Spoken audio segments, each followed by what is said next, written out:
Bible గ్రంథంలో యేసు ప్రభు ఏడ్చిన సంఘటనలు కొన్ని వ్రాయబడ్డాయి.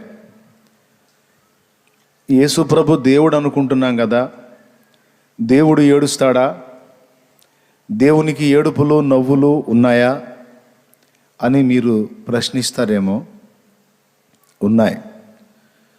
ఒక మాటలో చెప్పాలంటే మనలో ఉన్న భావోద్రేకాలు, ఏడ్చుట, నవ్వుట, కోపగించుకొనుట, సంతోషించుట, దయచూపుట, కనికరపడుట, కఠినముగా వ్యవహరించుట, ఇవన్నీ మనలో భావోద్రేకాలు అంటారు. ఈ భావోద్రేకాలన్నీ అసలు మనకంటే ముందు దేవునిలో ఉన్నాయి.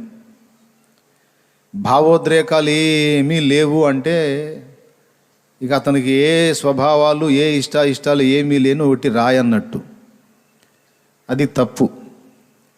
కొంతమంది అన్నారు దేవుడు అంటే నిర్గుణం నిరాకారం నిరామయం దేవం అన్నారు. పాడటానికి బాగుంది కానీ కొద్దిగా ఆలోచిస్తే చాలా తప్పు. నిర్గుణం నిరాకారం నిరామయం దేవం అన్నారు.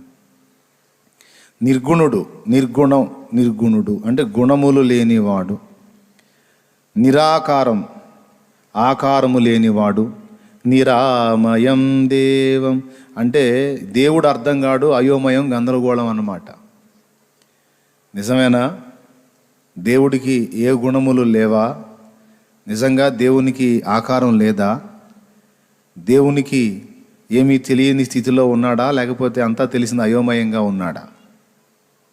అంటే దేవుడు నిర్గుణుడు కాదు, సుగుణాల సంపన్నుడు. దేవుడు సుగుణాల సంపన్నుడు. ఆయనకి ఏ గుణాలు లేవన్నది తప్పు. ఆయన దగ్గర ఉన్నవన్నీ సుగుణములే. మరి ఏమి లేవంటే దుర్గుణాలు లేవు. దుర్గుణాలు కలిగినోడు దేవుడు గాడు. అర్థమైందా? కామ వికారాదులు, ఈర్ష్య ద్వేష మత్సరాలు, కామ క్రోధ లోభ మోహ మదమాశ్చర్యములనే అరిషడ్వర్గాలు, వీటన్నిటిని అధిగమించిన పరిపూర్ణ పరిశుద్ధుడు, సుగుణాల సంపన్నుడు దేవుడు. అసలు గుణాలు లేవంటే తప్పు. అసలు ఏ గుణాలు లేనిది రాయి గుట్ట రాయి అవుతుంది. దేవుడు సుగుణాల సంపన్నుడు. నంబర్ 1. నంబర్ 2, ఆకారము లేదా? తనకే ఆకారం లేనివాడు మనకు ఆకారం ఎలా ఇచ్చాడు? అవునా? తనకు ఆకారం లేనివాడు మన స్వరూపమందు మన పోలిక చొప్పున నరులను చేయుద్దామని ఎలా అనుకున్నాడు? స్తోత్రం చెప్పండి ఒకసారి కదా. ఆయన సాకారుడు, ఆయనకు ఒక ఆకారం ఉంది. ఆయన సుగుణాల సంపన్నుడు. అసలు ఏ గుణాలు లేనోడు కాదు, సుగుణాలు ఉన్నవాడు. రెండవది ఏ ఆకారం లేనోడు కాదు, ఆయన సాకారుడు. ఆయనకు ఒక ఆకారం ఉంది. ఆ ఆకారంతోనే మనల్ని చేశాడని ఆదికాండం 1:26 చెప్తుంది.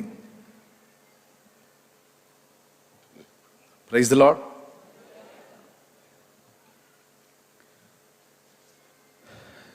నిరామయం దేవం. నేను ఏందో బ్రదరో నిరామయుణ్ణి అయిపోయాను, నాకేం అర్థం కాలేదు అంటాం కొన్నిసార్లు షాకు గురైనప్పుడు.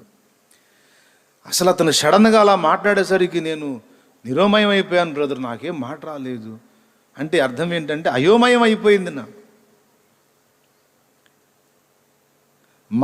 మా ఆవిడ అలాగ ట్రైన్లో ఎక్కి కూర్చుంది, నేను ఎక్కబోయేసరికి బండి ముందుకు పోయింది, వెళ్ళిపోయింది నా కళ్ళ ముందే బండి. ఏం జరిగిందో నాకు అర్థం కావట్లేదు, నిరోమయం అయిపోయాను. నిరోమయం లేక నిరామయం అంటే అయోమయం, గందరగోళం. సడన్గా ఏదైనా ఒక ఇన్సిడెంట్ జరిగినప్పుడు ఏం అర్థం కాకుండా అలాగ అయిపోతాం చూడండి. దేవుడట నిరామయుడట. నిరామయం దేవం అంటే ఆయన అర్థం కాడు అంటే అది వేరు, అయోమయం గందరగోళం అన్నట్టు. కానీ తప్పు. దేవుడు అయోమయం గందరగోళం కాదు. దేవుడు ఏది చేసినా అది ఒక అర్థంతో కూడుకొని ఉంటుంది, దానిలో పరమార్థం ఉంటుంది. మనకది అయోమయం గందరగోళం కావచ్చు, కానీ దేవుడు అయోమయాలు గందరగోళాలు చేసేవాడు కాడు. ఒకసారి ఓ దైవజనుడు తన బాల్య జీవితాన్ని గురించి మాట్లాడటం నేను విన్నాను.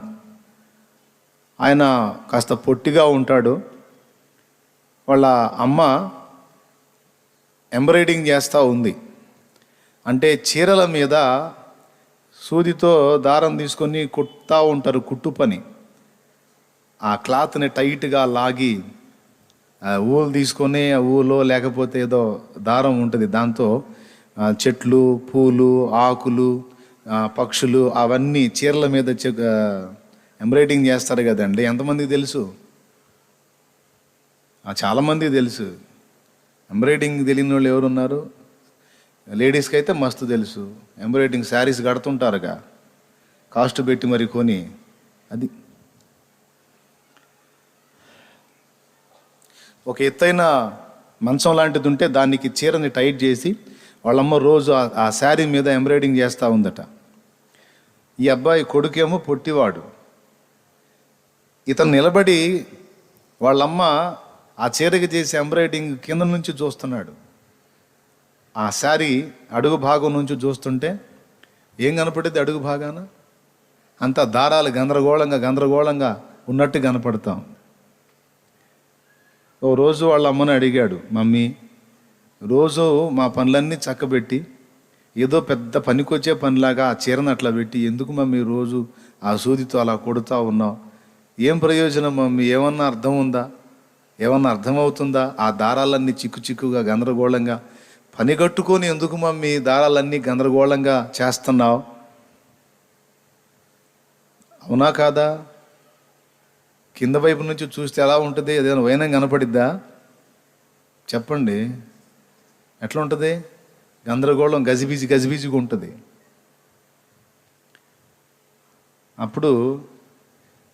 అప్పటికి చాలా రోజుల నుంచి చేస్తుంది. ఒకరోజు ఉండబట్టలేక అడిగాడు, ఎప్పుడన్నా చూడు కింద నుంచి చూస్తే అంతా చిక్కుముళ్ళుగా గందరగోళం కనపడుతుంది.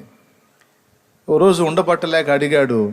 అడిగితే ఆమె ఏం చెప్పలా, అలాగ చొక్కా పట్టుకొని పైకెత్తిందంట. అలాగ చొక్కా పట్టుకొని పైకెత్తి ఇప్పుడు చూడరా అందంట. ఆశ్చర్యపోయాడు.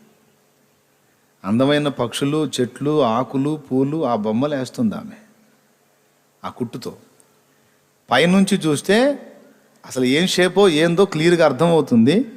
కింద నుంచి ఇతనున్న స్థితి నుంచి చూస్తే ఆ శారీ అడుగు బాటం కనపడుతుంది, అందులో దారాలు గందరగోళంగా ఉంది. అలాగ పైకెత్తి చూపించినప్పుడు ఆ చిన్నోడు పైకి లేచి ఆ ఎంబ్రాయిడింగ్ వర్క్ చూసి పిత్రపోయి, మమ్మీ ఓ బ్యూటిఫుల్, అద్భుతంగా ఉంది మమ్మీ, ఇదా నువ్వు చేస్తుందని. మరి అదేరా అందట. ఇక్కడ మన పాఠం ఏంటంటే, లోకంలో జరుగుతున్న విషయాలు కానీ మన జీవితంలో జరుగుతున్న సంభవాలు కానీ మన దృష్టితో, మన కోణంలో, మన వైపు నుంచి చూసినప్పుడు అవన్నీ చిక్కుముళ్ళుగా, గందరగోళంగా, గజిబిజిగా, పిచ్చిగా, అయోమయంగా ఉన్నట్టుగా ఉంటుంది. ఉంటుందా? ఉండదా? కానీ దేవుని కోణంలో, దేవుని వైపు నుంచి చూస్తే కానీ పిక్చర్ మనకు అర్థం కాదు. Praise the lord, hallelujah. So మానవ దృష్టి, దైవ దృష్టి. నీ లైఫ్ అయినా అంతే సోదరా. నీ లైఫ్ నువ్వు చూసుకుంటే అంతా గజిబిజి, గందరగోళం, అయోమయం, చంద్రవందర కనపడిద్ది. ఎవరు బతుకు వాళ్ళకి అంతే కనపడిద్ది. నిజం, నా బతుకు అట్నే ఉందన్న అన్నోళ్ళు చేతులు ఎత్తండి. నా జీవితం మాత్రం అయోమయం, గందరగోళంగానే ఉంది. ఎటుపోతున్నాను, ఏమవుతున్నాను అర్థం కావట్లేదు అన్నోళ్ళు చేయెత్తండి. చాలామంది చేతులు ఎత్తలా. ఇక్కడ మేధావులు ఉన్నారు, తమ జీవితమును ముందటనే ఎరిగిన అపర మేధావులు ఉన్నారు. వారు చెయ్యెత్తరు. నేను ఎత్తుతా 2 చేతులు. దేవునికి స్తోత్రం. నేను ఎత్తితే మీరు ధైర్యం అన్నమాట. ఆడైతే అన్న చేయెత్తాడికి మనకి ఇబ్బంది లేదని. నేను చెప్తున్నా, మన జీవితం మనకి గందరగోళం, గజిబిజిగా కనబడినంత మాత్రాన అది నిజంగా అలానే అయిపోయిందని ఎప్పుడూ అనుకోవద్దు. అది నీ వైపు నుంచి చూసినప్పుడు నీకు అలా కనపడుతుంది. దేవుని వైపుకి వెళ్ళి దేవుని కోణంలో నుంచి చూసినప్పుడు నీ లైఫ్ కాదు, అసలు అనేకుల లైఫ్, అందరి జీవితాలు, టోటల్ ప్రపంచ వ్యవస్థ ఎలా నడుస్తుందో నీకు క్లియర్గా అర్థమైపోయిద్ది. ఆయన చెబుతుంటాడు, ఒరే నువ్వు అంత టెన్షన్ ఫీల్ అవుతున్నావు, నాకేం టెన్షన్ లేదు బేటా అంటాడు ఆయన. ఏం టెన్షన్ లేకపోవటం ఏంటి తండ్రి, అంత అయోమయంగా గందరగోళంగా ఉండంటే నీ బొంద నీకు అట్ట కనపడదు, నాకంతా నేను ఎలాగైతే స్కెచ్ గీసానో ఆ స్కెచ్ ప్రకారం నీట్గా వస్తుంది రా, తేడా ఏం లేదంటాడు. మన గురించి, మన వారి గురించి, మన పిల్లల గురించి, మన భవిష్యత్తు గురించి మనందరికీ శూన్యంగా ఉంటుంది, గందరగోళంగా ఉంటుంది. కానీ దేవుడికి అలాగేముండదు, చాలా ఫ్రీగా ఉన్నాడు దేవుడు. ఇది అర్థమైతే ధన్యులు, మెంటల్ కాకుండా ప్రశాంతంగా ఉంటారని చెప్పా. స్తోత్రం చెప్పండి, హల్లెలూయా చెప్పండి గట్టిగా. లేకపోతే మెంటల్ అయిపోతారు. దేవుడు పిచ్చి పనులు చేస్తాడా? దేవుడు అనవసరంగా ఏమైనా టైంపాస్ పనులు, వేస్ట్ పనులు చేస్తాడా? పెద్దగా చెప్పండి, చెయ్యడు అని గట్టిగా చెప్పండి. మరి నీ లైఫ్లో మాత్రం పిచ్చి పనులు చేస్తాడా? అయింది. నీ జీవితంలో దేవుడు అనుమతిస్తున్న ప్రతి పరిస్థితి అర్థంతో కూడుకున్నదే. అందులో గెలుపులున్నాయి, ఓటములు కూడా ఉన్నాయి. నువ్వు పొందిన విజయాలు అర్థంతో కూడినవే, నువ్వు పొందిన అపజయాలు కూడా అవసరార్థాన్ని బట్టి అర్థంతో కూడినవే. అనవసరం ఏమీ లేదు, వేస్టేజ్ ఏమీ లేదు, మొత్తం అనుభవాల కోసమే వస్తున్నాయి. కాబట్టి ఈ ఒక్క పాయింట్ని మనసులో తీసుకొని ప్రశాంతత అనుభవించండి. ఓకే, ఇప్పుడు వచనం దగ్గరకు వద్దాం. మీ జీవితం మీ చెయ్యి దాటిపోయిందా? అయితే దేవుని చెయ్యి ఇంకా దాటలేదు, భయపడద్దు, దాటిపోదు కూడా. దేవుని చెయ్యి దాటిపోయేంత పెద్ద సమస్య ఏదీ లేదు. అది ఎన్ని మైళ్ళు పోయినా పట్టుకొచ్చి కూర్చోబెడతాడు. ప్రశాంతంగా ఉండండి. నీకు అర్థం కాకపోతే యేసయ్యని అడుగు, ఏంది ప్రభు అసలు ఏం జరుగుతుందని అడుగు. అవసరమైతే నీ చొక్కా కూడా పట్టుకొని లేపి చూపిస్తాడు పైకి. చూడరా అని చూపిస్తాడు. ఒకవేళ ఇక్కడ ఉన్నంత వరకు నీకు అర్థం కాకపోతే అక్కడికి పోయిన తర్వాత అయినా చెప్తాడు. అసలు ఏంది ప్రభా, నా జీవితం అంతా అట్లా అయిపోయింది, ప్రపంచం అంతా అట్లా అయిపోయిందంటే అక్కడ చూపిస్తాడు. ఇప్పుడు చూడరా, ఏం గందరగోళం లేదు ప్రభా, అంతా క్లియర్గా ఉంది అంటావు నువ్వు అప్పుడు. రైట్. కాబట్టి దేవుడు చేసే పనులు నీకు అర్థం కానంత మాత్రాన దేవుడు అయోమయం, గందరగోళం అని పొరపాటును కూడా అనుకోవద్దు. నీకు అర్థం కాలేదు అంటే ఇక ఎవరికి అర్థం కాదని ఫీల్ అవ్వద్దు. నీకు అర్థం అయినా కాకపోయినా, ఇంకొకటికి అర్థం అయినా కాకపోయినా, అర్థం అయ్యేవాడికి మొత్తం ముందే అర్థమైంది, మన చరిత్ర ఎప్పుడో రాయబడింది. కాబట్టి దేవుడు చేసే పనులు అయోమయాలు, గందరగోళాలు కాదు, అర్థవంతమైనవి. స్తోత్రం చెప్పి ఇప్పుడు చాలా గట్టిగా చెప్పాలి. ఇంకొంచెం పెద్దగా. ఇందాక మరి ఎందుకు చెప్పలా? ఫస్ట్ సారి గట్టిగా చెబితే 3 సార్లు చెప్పే అవసరం ఉంటుందిగా. ఈసారి 7 సార్లు చెప్పిస్తా గట్టిగా చెప్పకపోతే. జాగ్రత్త. పాయింట్కి వద్దాం. దేవుడు ఏడుస్తాడా? దేవుడు నవ్వుతాడా? దేవుడు కోప్పడతాడా? ఆ భావోద్రేకాలు దేవునిలో ఉన్నాయంటే ఉన్నాయి బాబు. ఆయనలో ఉన్నాయి కాబట్టే మనకు వచ్చినాయి. ఆయనలో లేనివి మనకి స్పెషల్గా చేయలే. ఆయనలో ఉన్నాయే ఆ భావోద్రేకాలు మనకు వచ్చినాయి. అయితే కొన్ని భావోద్రేకాలు దేవుడు కంట్రోల్ చేసుకుంటాడు, కొన్నిటిని వ్యక్తపరుస్తాడు. మనమేమో ఏవి కంట్రోల్ చేసుకోవాలో, ఏవి వ్యక్తపరచాలో ఆ సెల్ఫ్ కంట్రోల్ అనేది ఆ వద్దన్న పండు తిన్నప్పుడు పోయింది. అర్థమైందా? లేకపోతే చాలా బాగుండేది. మంచి చెడులను తెలివినిచ్చేటువంటి పండు ఉంది చూశారు, ఆ పండు కదా ఆదాం హవ్వలు కోసుకొని తిన్నది. ఆ పండులో మంచి ఏదో చెడు ఏదో తెలిపే లక్షణం ఉంది, కానీ మంచిని మాత్రమే చేసి చెడుని ఆపేసేటువంటి నియంత్రణా శక్తి లేదు. అర్థమైందా? ఆ శక్తి, సెల్ఫ్ కంట్రోల్, నియంత్రణా శక్తి, జీవశక్తి అనేది జీవవృక్ష ఫలములో ఉంది. గనుక ఆదాము హవ్వల ముందు జీవవృక్ష ఫలం కోసుకొని తిన్నట్టయితే ఇక నిరంతరం వారు జీవిస్తారు. గనుక దేవుడే వారిని పిలిచి మంచి చెడుల తెలివినిచ్చే పండు ఇచ్చేవాడు. బిడ్డా, ఇదిగో ఇప్పుడు నీవు నిరంతరము జీవించున్నట్లు జీవవృక్ష ఫలం తిన్నావు గనుక ఇక నీకు మరణమే లేదు. ఇక నీకు అన్ని పవర్స్ వచ్చేసినాయి, శక్తులు వచ్చేసినాయి. సెల్ఫ్ కంట్రోల్, నిన్ను నువ్వు నియంత్రించుకోగల శక్తి నీకు వచ్చింది కనుక ఇదిగో ఇప్పుడు మంచి ఏదో చెడు ఏదో తెలుసుకున్నాయన అని పండిచ్చేవాడు. అప్పుడు అది తిన్న తర్వాత మంచి చెడుల వివేచన జ్ఞానం వచ్చేది. అది వచ్చిన తర్వాత మంచి మాత్రమే చేసి చెడుని కంట్రోల్ చేసుకునే పవర్ కూడా ఉండేది. కానీ దేవుడు ఆశించాడు జీవవృక్ష ఫలం తినాలి మనమని. కానీ మనిషి ఏమి అడిగి వేశాడు? అది పట్టుకోలా, మంచి చెడుల తెలివినిచ్చే పండు మాత్రం కోసుకొని తిన్నాడు. ఇప్పుడు మంచేదో చెడేదో తెలిసింది, కానీ మంచిని మాత్రమే చేసి చెడును మానేసే శక్తి మాత్రం లేదు. ఇప్పుడు మంచి చెడు తెలిసింది కనుక వెంటనే పరిగెత్తుకుంటూ పోయి వాళ్ళు చేసే రెండో పని ఏంటో తెలుసా? జీవవృక్ష ఫలం కోసుకొని తింటాం. అందుకే ఎప్పుడైతే మంచి చెడుల తెలివినిచ్చే పండు కోసుకొని తిన్నారో వాళ్ళని బయటికి పంపించేశాడు. ఏదెను తోట నుండి వాళ్ళని బయటికి వెళ్ళగొట్టాడు. వెళ్ళగొట్టి కెరూబులను అటూ ఇటూ మండుచూ తిరుగుచున్న ఖడ్గ జ్వాలను కాపలా పెట్టాడు. ఎందుకో తెలుసా?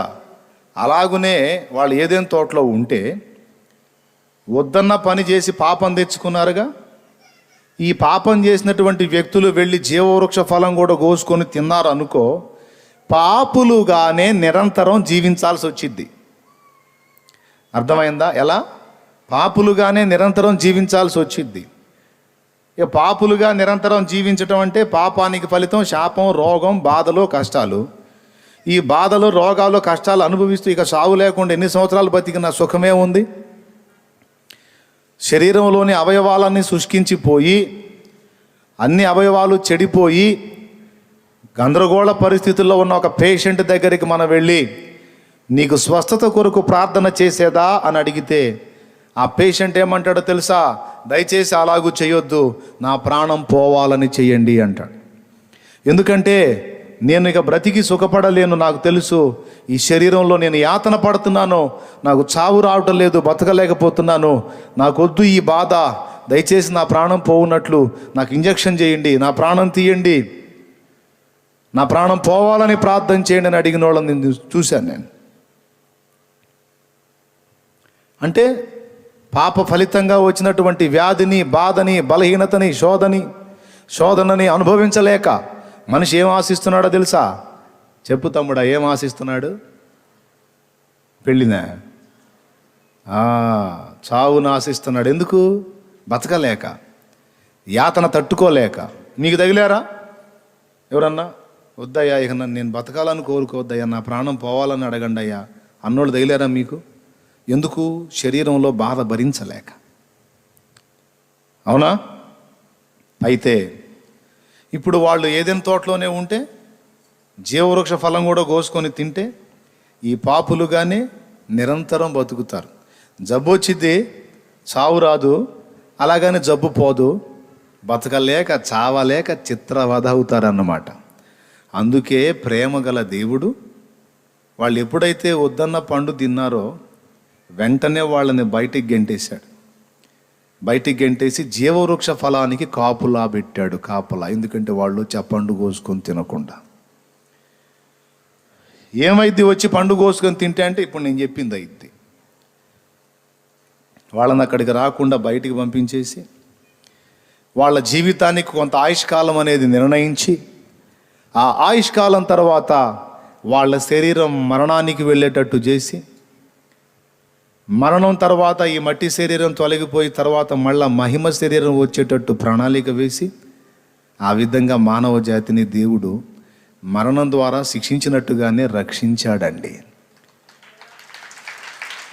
ఇది అందరికీ అర్థం కాదని నా డౌటు. ఇప్పుడు నేను చెప్పింది అర్థమైతే మీరు జ్ఞానం కలిగిన వాళ్ళే, చురుకైన వాళ్ళే. అర్థం కాకపోతే మాత్రం ఇంకొంచెం మీరు మెరిట్ అవ్వాలన్నమాట. స్తోత్రం చెప్పండి. మరణం శిక్షను పంపించి శిక్షించినట్టుగానే శాశ్వత శిక్ష నుంచి రక్షించాడు. తర్వాత మళ్ళీ ఎప్పుడు జీవవృక్ష ఫలం మనం కోసుకొని తినేది అంటే జకర్యా గ్రంథంలో చెబుతాడు, ఖడ్గమా నా కాపరి మీద పడుము, ఖడ్గమా నా సహకారి మీద పడుము అంటాడు. ఎవరు ఆయన కాపరి, ఎవరు ఆయన సహకారి, ఎవరు? ఖడ్గం వచ్చి ఆయన మీద ఎందుకు పడాలి అంటే ఆ కాపరి, ఆ సహకారి మన ప్రభు అయిన యేసుక్రీస్తు. జీవవృక్ష ఫలానికి వెళ్ళే త్రోవలో, జీవవృక్ష ఫలం ఆ చెట్టు దగ్గరికి వెళ్ళే త్రోవలో కెరూబులను అటు ఇటు మండుచూ తిరుగుచున్న ఖడ్గ జ్వాలను పెట్టాడు కదా. ఇప్పుడు దేవుడు చెప్తున్నాడు, వారి పాపమునకు ప్రతిగా, వారి పాపమునకు ప్రాయశ్చిత్తముగా ఖడ్గమా, ఇదిగో నా పిల్లలందరూ ఈ ఫలములు కోసుకొని తిని నిరంతరము బ్రతుకున్నట్లు, వారి పాపం పరిహారం పొంది వారు నిత్య జీవాన్ని స్వతంత్రించుకొనున్నట్లు, ఇదిగో వారందరి పాప పరిహారంగా నీవు వెళ్ళి నా కాపరి మీద పడు, నా సహకారి మీద పడు అని మనందరి దోషము ఆయన తన ప్రియ కుమారుని మీద మోపుటకు తండ్రికి అభీష్టమాయను, తండ్రికి ఇష్టమాయను. ఇప్పుడు ఖడ్గం పోయి ఎక్కడ పడ్డది? యేసయ్య మీద పడింది, సిలువలో. ఓకే, ఇప్పుడు సిలువను ఆశ్రయించిన వారందరికీ జీవవృక్ష ఫలాలు తీసుకొని తినే అధికారం లభించింది. Praise the Lord. ఇక పండు కూడా కాదు, యేసయ్య చెప్పాడు, నా శరీరము నిజమైన ఆహారము, నా రక్తము నిజమైన పానము, నా శరీరమును తిని నా రక్తము త్రాగువాడు నిత్య జీవము గలవాడు అని చెప్పాడు. గట్టిగా గట్టిగా. ఈయన జీవాహారం అయ్యాడు. జీవవృక్ష ఫలాల దగ్గరికి పోయి ఆ పండు కోసుకొని తినటానికి కూడా మార్గం సరళపరిచాడు. లేకపోతే ఎప్పటికీ పోలేం మనం. మరి ఎట్లా మనం అక్కడికి పోయే అవకాశం ఎవరిచ్చారు? ఆయన పేరేమో కొంచెం పెద్దగా చెప్తారా? అబ్బా, నజరేయుడగు. అది మంచి చెడులో తెలివినిచ్చేటువంటి పండులో ఏముంది? మంచేదో చెడేదో తెలిసిద్ది, కానీ మంచిని మాత్రమే చేసి చెడును మాన్పించే శక్తి దానిలో లేదు. కానీ దేవుళ్ళో మంచిని మాత్రమే చేసి చెడును చేయకుండా ఉండేటువంటి నియంత్రణ శక్తి ఉంది. మానవుల్లో అది లేదు. అందుకే ఇది చెయ్యకూడదు అని తెలుసు, కానీ చెయ్యకుండా ఉండలేడు. ఇది మాట్లాడకూడదని తెలుసు, కానీ ఆ టెంప్టేషన్ వచ్చినప్పుడు ఆపుకోలేడు. ఇలా ప్రవర్తించకూడదు అని తెలుసు, కానీ ఆయా సన్నివేశాలు వచ్చినప్పుడు ఆటోమేటిక్గా తనకు తెలియకుండానే ఆ చెయ్యకూడని కార్యాలే చేయటం మొదలు పెడతాడు. ఇది మనొక్కరి సమస్య నో, అపోస్తుడైన పౌలు సమస్య కూడా. రోమాపత్రిక 7వ అధ్యాయం 18వ వచనంలో ఒకసారి బైబిల్ తీయండి తొందరగా. పౌలు గారు అంతటి వాడి సమస్య కూడా ఇదే. చూడండి. నా యందు అనగా నా శరీరమందు మంచిది ఏది నివసింపదని నేను ఎరుగుదును, మేలైనది చేయవలనను కోరిక నాకు కలుగుచున్నది గాని దానిని చేయుట నాకు కలుగుటలేదు. మంచి ఏదో తెలుసు, అది చేయాలనే కోరిక నాకు కలుగుతుంది, కానీ తీరా చేద్దాం అనేసరికి మంచి చేయకుండా చెడే చేస్తున్నా. ఇట్లా అయిపోయింది నా బ్రతుకు. మరి ఇప్పుడు మంచిని మాత్రమే చేసి చెడుని విసర్జించే పరిస్థితి నాకు ఎట్లా వస్తుంది అంటే, క్రీస్తు యేసునందు మనకు జీవం అనుగ్రహించిన దేవునికి స్తోత్రం. ఆత్మ నియమము పాప మరణ నియమముల నుండి మనల్ని విడిపిస్తుంది అన్నాడు. మంచిని మాత్రమే చేసి చెడును మానేసేటువంటి శక్తి మనకు లేదు, కానీ దేవుని పరిశుద్ధాత్మ ద్వారా ఆ శక్తి మనకు అనుగ్రహించబడింది. మనం దేవుని మీద ఆనుకొనగలిగినట్లయితే, దేవుని ఆశ్రయించగలిగినట్లయితే ఆ నియంత్రణ శక్తి దేవుడే మనకు అనుగ్రహిస్తాడు. దేవుడు మనకు ప్రేమయు శక్తియు ఇంద్రియ నిగ్రహమును గల ఆత్మనే ఇచ్చను, కానీ పిరిగితనము గల ఆత్మని ఇయ్యలేదన్న వాక్యం గుర్తుపెట్టుకోండి. ఆ ఆత్మ ద్వారా మనం జయించగలుగుతాం, ఆత్మశక్తితో, ఆత్మ సమాధానంతో. అందుకే భక్తుడు ఇలా పాడాడు, ఆత్మ నింపుమా జీవాత్మ నింపుమా పరమ పావనాత్మ నీదు వరమునీయుమా ఆత్మ నింపుమా.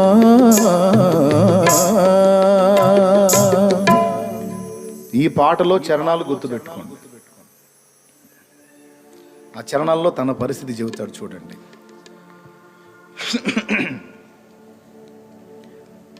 కలుష దోష భారములే బ్రతుకు కృంగదీసినవి, వ్యాధి బాధలేకములై ఖేదమాయను. కలుషతోష భారములే బ్రతుకు కృంగదీసినవి, వ్యాధి బాధలేకములై ఖేదమాయను.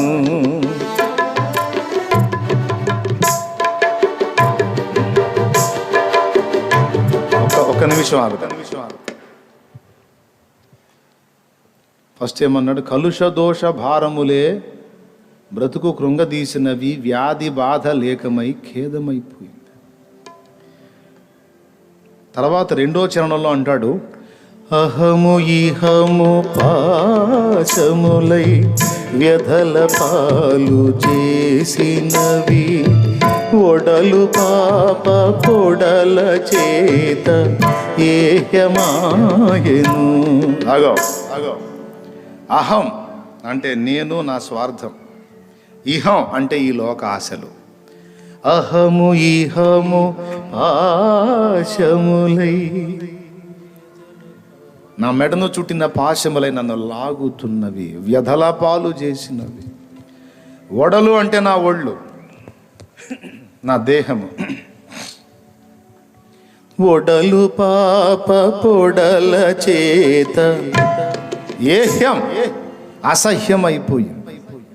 మరి ఏం చేయమంటావయ్యా అట్లయితే? కరుణాత్మ శ్రీ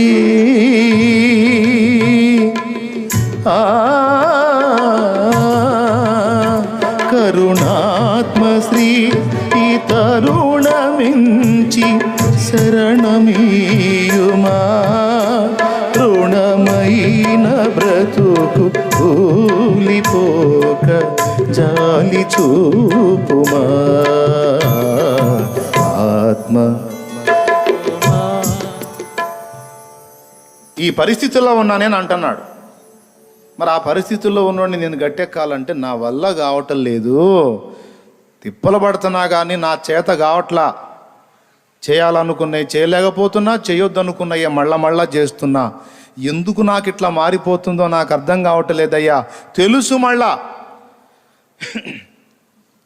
నేను చేసేవి చెయ్యకూడదని తెలుసు, నేను చేయాల్సినవేవో తెలుసు, చెయ్యకూడనివేవో కూడా తెలుసు, కానీ అయ్యే చేస్తున్నా.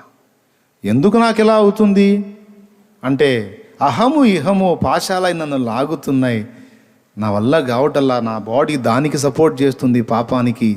నీతికి పరిశుద్ధతకు సపోర్ట్ చేయట్లేదయ్యా. దీన్ని నియంత్రించుకోవాలంటే నా ఆత్మకు బలం చాలట్లేదయ్యా, నా ఆత్మ మాట నా దేహం వినటం లేదయ్యా. ఆహా, మరి ఏం చేయమంటావయ్యా? దేవుడు, లబలబలాడుతున్నావు బాగుంది, మరి ఏం చేయమంటావు? ఏం చేసేదేముందయ్యా, వాగ్దానం చేసావుగా, నా ఆత్మను మీకు ఇస్తానని వాగ్దానం చేసావుగా, నా శక్తిని మీకు ఇస్తానని వాగ్దానం చేసావుగా. ఆ శక్తిని అయ్యా ఆత్మ నింపుమా, జీవాత్మ నింపుమా,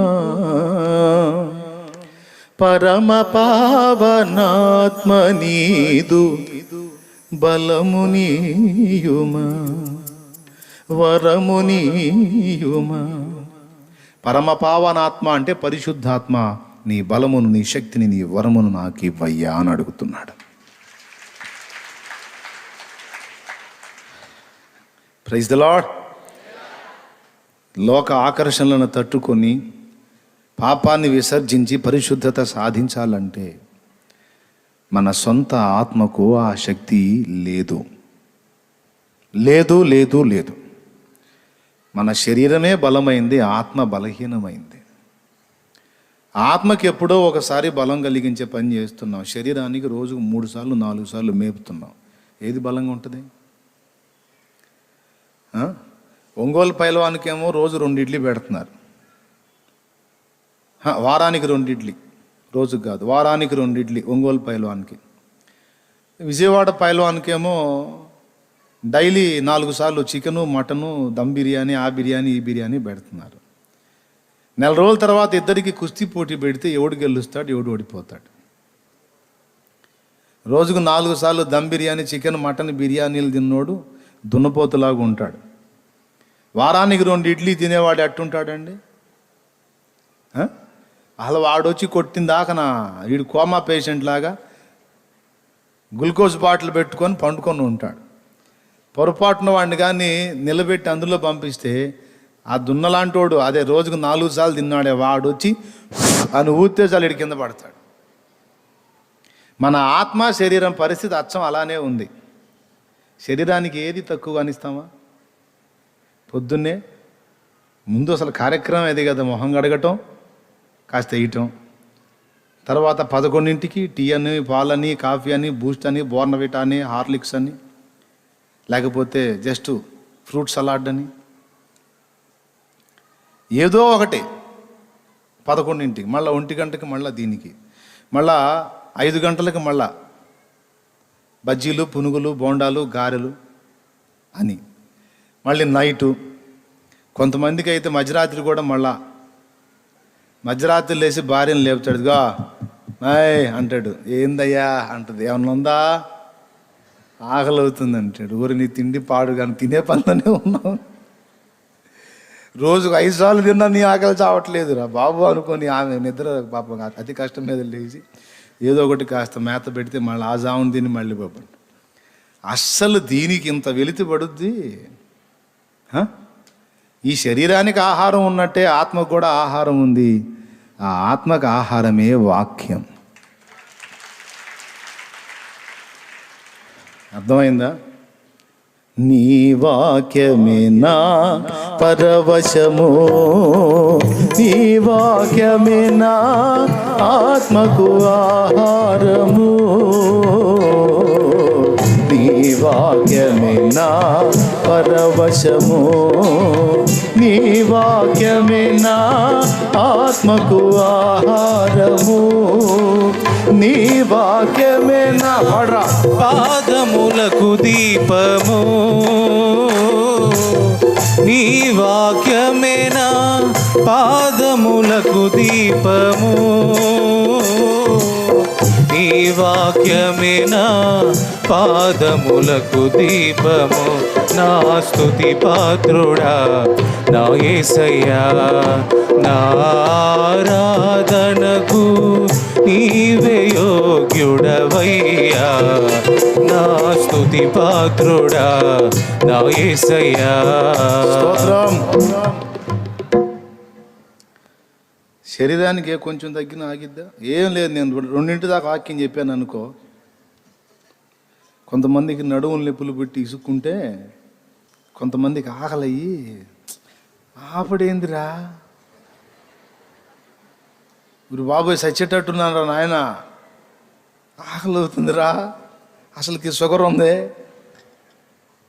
అసలుకి బీపీ ఉందిరా, టయానికి తిండి పడకపోతే హై బీపీ అన్న వస్తుంది, లో బీపీ అన్న వస్తుందిరా బాబు, ఏందిరా? అవునా కాదా అనరా? అమ్మ బాబోయ్ దీనికి ఇంత తగ్గితే కూడా తట్టుకోలేదు.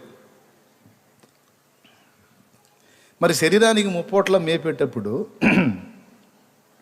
మరి ఆత్మకు కూడా దాణా ఉండాలి కదండి, మేత ఉండాలిగా. వారానికి 2 ఇడ్లీ అని ఎందుకు అన్నానంటే, వారానికి వచ్చి మనం వినే ప్రసంగం ఎలాంటిదంటే వారానికి 2 ఇడ్లీ లాంటిది. వారానికి 2 ఇడ్లీ తిన్నాడు పెందలాడు పోతాడా, బతికుంటాడా? కాబట్టి శరీరాన్ని అధిగమించి ఆత్మ పుష్టిగా ఉండాలంటే రోజు ఆత్మకు సమృద్ధిగా ఆహారం పెట్టాలి. శరీరానికి అప్పుడప్పుడు ఉపవాస ప్రార్థన అనే నేపంతో ఎండగట్టాలి. దేవునికి స్తోత్రం. మనమేమో అవకాశం ఉన్నంత వరకు ఆత్మని ఎండగట్టుకుంటాం. అంత సోది తెలివి కదా మంది. అవకాశం ఉన్నంత వరకు ఆత్మని ఎండగట్టి శరీరాన్ని మాత్రం బాగా ఇంత కూడా తగ్గకుండా నవనవలాడుతూ బాగా ఒక్కొక్కడు దున్నపోతులాగా స్త్రీలు పురుషులు అందరం దాన్ని బాగా డెవలప్ చేసుకుంటూ ఉంటాం. అందుకే అది విచ్చలవిడిగా వెర్రవిగిపోయి దాని ఇష్టం వచ్చినట్టు ఊరేగుతుంది. ఇది ఎరిగినవాడు కాబట్టే పౌలు అనేకులకు ప్రకటించిన పిమ్మట నేనే భ్రష్టుడు నగుదునేమో అని నా శరీరమును నలగగొట్టి దాన్ని లోబరుచుకున్నాను అన్నాడు. కాబట్టి ప్రిలారా, ఆత్మకు శక్తి లేదు, ఇప్పుడు బలహీనమైపోయింది అందరి ఆత్మ. శరీరాలు మాత్రం ఒక్కొక్కడు 90 కిలోలు, 80 కిలోలు, 70 కిలోలు, లేడీస్ అయితే ఒక్కొక్కడు 100 కిలోలు, పురుషులు కూడా ఒక్కొక్కడు 150 కిలోలు, 120 కిలోలు, 105 కిలోలు పోటీ పడి పెరిగిపోతున్నారు. ఆత్మ మొత్తం కలిసి కనీసం ఒక 20 కేజీలు కూడా ఉన్నట్లేదు. ఆత్మ ఒక 10 కేజీలు ఉంటే శరీరం మాత్రం ఒక్కొక్కటి 120 కేజీలు ఉంటుంది. ఇంకేడ గెలిచేది? అన్నీ శరీర కార్యాలే. మరి ఇప్పుడు ఎట్లా? అందుకే దేవుణ్ణి అడిగామనుకో, 20 కేజీల ఆత్మకి ఒక 0 పెట్టేసి 200 కేజీలు చేస్తాడు. ఆ పవర్ దించుతాడు. ఆ 200 కేజీలు అయిపోతుంది. ఇక ఆత్మ బలం పెరిగే కొద్దీ ఇక శరీరాన్ని కదిలితే గుద్దుతావా గుద్దు. కూర్చో, కదలకుండా కూర్చో. పిచ్చి పిచ్చి వేషాలు వేస్తున్నావు. ఏం పద్దాకల ఆటలా? ఎలా శరీరంగా నీ ఇష్టం వచ్చినట్టు పరిగెత్తున్నా, ముక్కు పగిలిపోద్ది. కూర్చో వెధవా, లేకపోతే ఆహారం ఎండగడతాను నీకు, ఉపవాసం పెడతా, సస్తావు. కూర్చో. వద్దులే ఆత్మగారు, ఇప్పటికే చిక్కి శల్యం అయిపోయాను, నన్ను పూర్తిగా చనిపెట్టట్టున్నావు నువ్వు. వద్దులే ఆత్మగారు, నువ్వు చెప్పినట్టే ఉంటాలే, కంట్రోల్లోనే ఉంటుంది. లేకపోతే నా లాక్కొని పోద్ది అంతున. బక్కోడు బలవంతుడు లాక్కొని పోతాడా? బలవంతుడు బక్కోని లాక్కొని పోతాడా? బలవంతుడు బక్కోని లాక్కొని పోతాడు. అలాగే ఆత్మని శరీరం లాక్కొని పోతుంది. ఇప్పుడు ఆత్మబలం పెంచామనుకో, శరీరాన్ని లాక్కొని పోయిద్ది. అది జరగాలి అందరి జీవితంలో. కొంతమంది ఏమో సాధన చేస్తున్నారు, కొంతమంది ఏమో పట్టించుకోవట్లా. అందుకే పడతా లెగుస్తా లేచినప్పుడేమో హల్లెలూయా స్తుతి మహిమ అని పాడుతున్నారు. పడిపోయినప్పుడేమో దిగజారిన వేళ, ఇందాక తమ్ముడు బాడిని పాడుతున్నారు.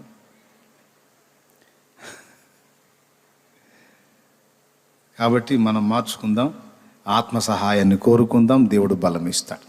మంచిని మాత్రమే చేసి చెడును మానే శక్తి మనకు లేదు, దేవుని ఆత్మకుంది. ఆయన మనకు అనుగ్రహిస్తే దొరుకుతుంది. అందరికీ వాగ్దానం చేయబడిన ఆత్మ మనందరి మీదకి వచ్చినప్పుడు ఈ కార్యం జరుగుతుంది. సరే, ఇదంతా పునాది. యేసయ్యకు భావోద్రేకాలు ఉన్నాయా లేవా అన్న కాడ మొదలుపెట్టి ఈ పునాదే అరగంట ప్రసంగం అయిపోయింది. అందుకే భయంకర ప్రసంగాలు మనయి. దేవునికి స్తోత్రం చెప్పండి, గట్టిగా గట్టిగా చెప్పండి.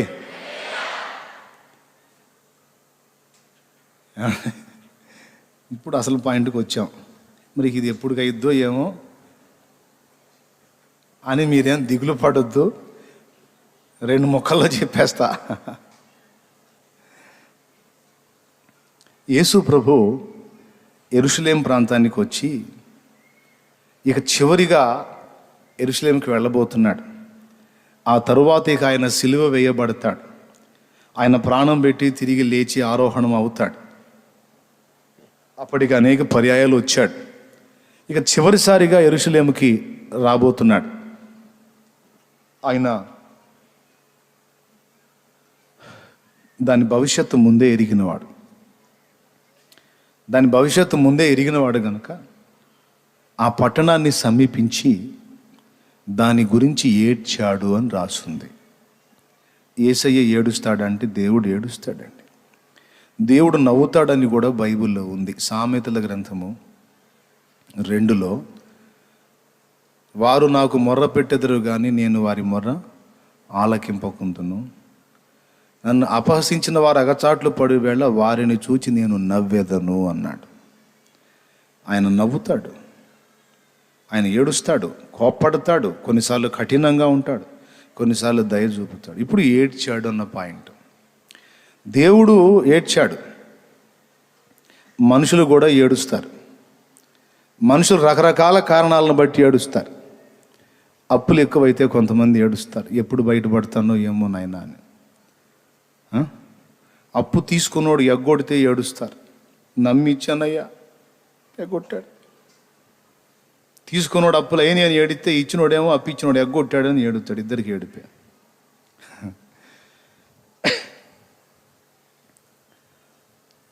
ఎక్కువ కట్నం లాగారయ్యా నా దగ్గర నుంచి అని పిల్లనిచ్చిన మామయ్య ఏడిస్తే, మా అబ్బాయికి ఇంకా అసలు చాలినంత కట్నం రాలా, ఫలానోళ్ళు ఇంకెక్కువ కట్నం ఇచ్చేవాళ్ళు, ఈ మునష్టపదాన్ని చేసుకున్నాం తక్కువ కట్నం అని అత్తమామలు అలాగే భర్త ఏడుస్తారు. అంత తీసుకొని కూడా ఇట్లా ఏడుపులు. రకరకాల ఏడుపులు, జబ్బుతో కొంతమంది, సమస్యలతో కొంతమంది, నిందల పాలై కొంతమంది, పక్క వాళ్ళ సూటిపోటి మాటలతో కొంతమంది ఏడుస్తారు. ఇంకొంతమంది వెరైటీగా ఏడుస్తారు, పక్కోళ్ళు బాగుంటే ఏడుస్తారు. అర్థమైందా? పక్కోళ్ళు బంగారం చేయించుకుంటే ఏడుస్తారు, ప్లాట్ కొంటే ఏడుస్తారు, వాళ్ళ అబ్బాయి ఫస్ట్ క్లాస్లో వస్తే ఏడుస్తారు. వీళ్ళ అబ్బాయికి కొంచెం మార్కులు దగ్గర వాళ్ళ అబ్బాయికి ఫస్ట్ క్లాస్ వచ్చింది, అందుకు ఏడుస్తారు. వస్తే వీళ్ళ అబ్బాయికి కూడా వాళ్ళలాగానే రావాలా, లేకపోతే వాళ్ళ అబ్బాయికి కూడా వీళ్ళలాగా తగ్గాల. ఇట్లా మనుషుల ఏడుపులు రకరకాల కారణాలతో ఉంటాయి, ఏడుస్తారు. అయితే బైబిల్ గ్రంథంలో యేసయ్య ఏడ్చిన దానికి కారణాలు కొన్ని ఉన్నాయి. ఒక యెరూషలేము ఘట్టంలోనే కాదు, ఆయన ఏడ్చిన మరో 2 సందర్భాలు నేను మీకు గుర్తు చేస్తాను, తెలిసే ఉండొచ్చు. ఇక్కడ ఒకసారి ఏడ్చాడు. తర్వాత యోహాను సువార్త 11లో మార్తా మరియలు ఏడుస్తున్నప్పుడు లాజరు చనిపోయాడని వాళ్ళని చూసి ఏడుస్తాడు ఆయన, యేసయ్య. తర్వాత గెత్సెమనే తోటలో ఆయన మోకాళ్ళుని ప్రార్థనలో కన్నీరు విడుస్తాడు. తండ్రి, నీ చిత్తమైతే ఈ గిన్నె నా యుద్ధ నుండి తొలగించు, ఆయనను నా ఇష్టము కాదు నీ చిత్తమే అని అక్కడ ఆయన పొందబోతున్నటువంటి ఎడబాటు విషయమై ఆయన ఏడుస్తాడు. ఇట్లా కొన్ని ఘట్టాలు రాయబడి ఉన్నాయి లేఖనాల్లో, ఆయన ఏడ్చినటువంటి ఘట్టాలు. మొట్టమొదటిది ఇక్కడ నేను మీకు చూపించినటువంటి ఈ వచనం. ఈ వచనంలో భవిష్యత్తులో యెరూషలేముకు పట్టబోతున్న గతిని ముందటనే ఎరిగిన వాడై దాని విషయములో ఏడ్చాడు అని రాస్తుంది. ఏడ్చి ఏమన్నాడో తెలుసా? ఇక్కడ రాయబడలేదు, కానీ మరో చోట రాయబడి ఉంటుంది. యెరూషలేమా, యెరూషలేమా, ప్రవక్తలను చంపుచూ ఉండుదానా, కోడి తన రెక్కల క్రిందకి పిల్లల్ని పిలిచినట్లు మిమ్మల్ని నేను పలుమార్లు పిలిచాను, నిన్ను పలుమార్లు పిలిచాను, అయితే నీవు విననొల్లకపోతివి, రానొల్లకపోతివి. నీ గతి ఎలా మారబోతుంది అని ఆయన యెరూషలేము విషయమై కేక వేసినట్టు మత్తయి సువార్తలో మనకు దొరుకుతుంది. మత్తయిలో కూడా ఉంటుంది, అది లూకాలో కూడా ఉంటుంది. ఒకసారి చూడండి, లూకా సువార్త 13వ అధ్యాయము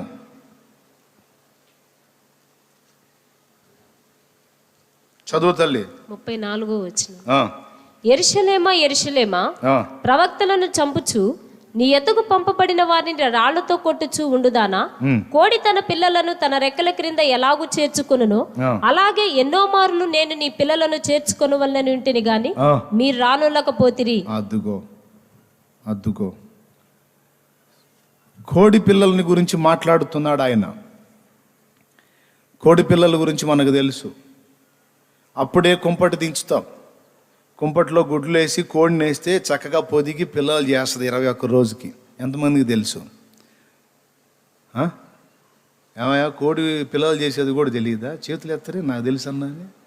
స్తోత్రం చెప్పండి. చేస్తుందిగా. అప్పుడే కుంపటి దించుతావా?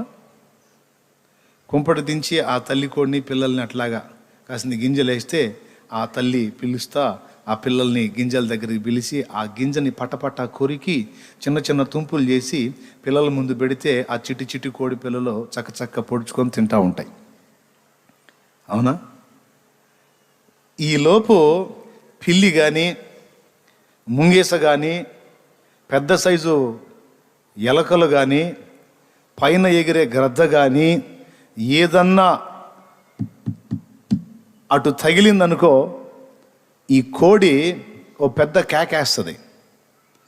కేక వేసినప్పుడు అప్పుడే కుంపట్లోంచి దిగొచ్చినటువంటి కోడి పిల్లలు పెకపెక తల్లి రెక్కల క్రిందకి వెళ్ళిపోయి అలాగో ఒదిగి ఉంటాయి. తర్వాత ఆ ప్రమాదం వెళ్ళిపోయిన తర్వాత మళ్ళా ప్రశాంతంగా పిలుస్తుంది. కోడి భాష కొంచెం గమనించండి. కోళ్ళు పెంచటం కాదు, నోరు లేని పక్షి అది. ఒక చిన్న పక్షి, మనం కరెక్ట్గా దృష్టి పెడితే చికెన్ అయిపోయే పక్షి అది. దేవునికి స్తోత్రం. హల్లెలూయా. అది అసలు ఎంత అద్భుతంగా మాట్లాడుతుందో దాని పిల్లలతో. అప్పుడే కుంపట్లోంచి గుడ్డులోంచి బయటకు వచ్చిన ఆ పిల్లలో ఎంత చురుకుదనం ఉంటుందో. తల్లి వేసే కేకలను ఇట్టే గుర్తుపడతాయి. ఏది ప్రమాదపు కేకో,